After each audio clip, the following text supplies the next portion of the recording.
Hello everybody. Again, part 2 of basics of introducing esophageal endoscopy under vision.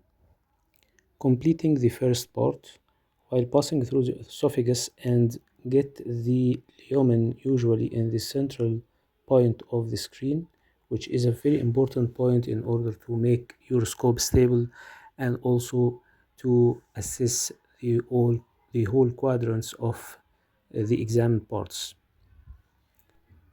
Here is a very important point. When reaching the lower esophageal sphincter, you should keep in mind that the lower esophageal sphincter is kinked slightly to the left at the level of the lower thoracic vertebrae, and so while passing from esophagus to the stomach, you should make slight left torque and large wheel up to get smoothly to the stomach. Here, one of the most important points is that when you go directly to the stomach and find fluid stagnation in the stomach, you should make fluid suctioning in order to avoid aspiration.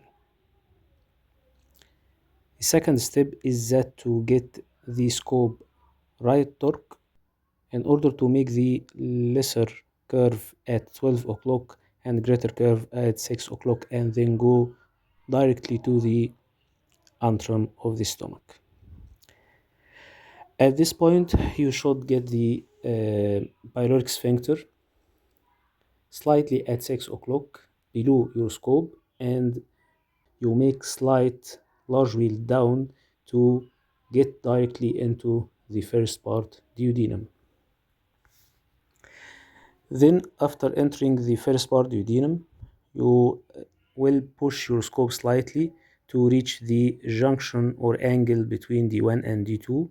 While reaching the angle, you will make right torque by your body, small wheel to right, and large wheel slightly up to reach the second part of the duodenum.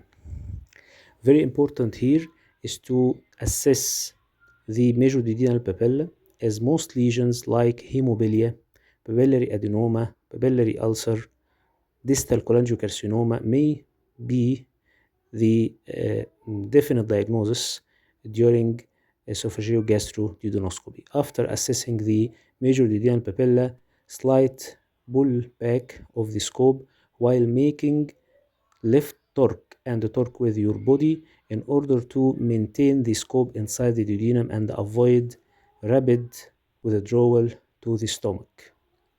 Then, after reaching the stomach, slight large wheel up to assess the incisora. You should avoid missing the incisora, which carry different pathology and may be the clue in your procedure. Making further a large wheel up will make the scope to be in the fundus, and you should assess the fundus circumferentially by right and left torque to assess the whole circumference, and also to assess the Z line on retroversion to make sure that there is no hiatus hernia, and also to assess the incompetence and its grade according to health classification. Then make your scope straight and withdraw it through the esophagus, assessing well the whole parts up till the upper esophageal sphincter and the tongue.